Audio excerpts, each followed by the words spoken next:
Сиқырлы тон. Баяғыда алдар көрсе аязды күні жолға шығып, әбден тоңады. Тіпті мұрнының ұшына дейін көгеріп кетеді. Өйтпегендеші, үстіндегі тонының бүтін жері жоқ. Шұрық тесік болатын.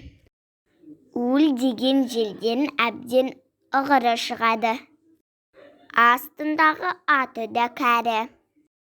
Аяғын әрең басады. Баратын жері алыс. Таяң маңда ауыл көрінбейді. Аязда үсіп өлем-ау деп келе жатқанда, бір байды көзі шалады. Ол да тоңып қалтырап келеді екен. Алдар көсе қулыққа басып, жыртық тонының түймелерін ағытып жіберіп, әндете бастайды.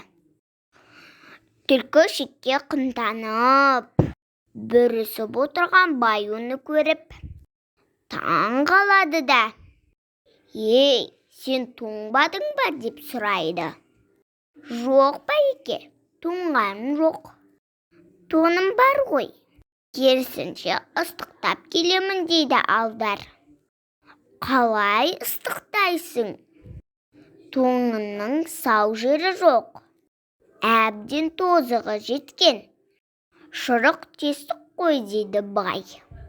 Тесігі көп болғаны жақсы емес пе? Жел бір тесігінен кіреді де, екіншісінен шығып кетеді.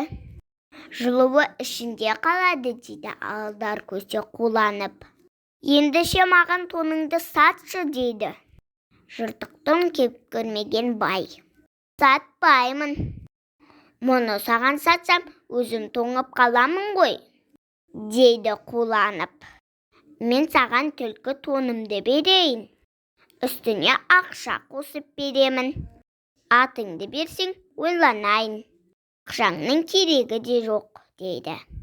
Бай қуанып кетіп, тоны мен атын алдарға береді.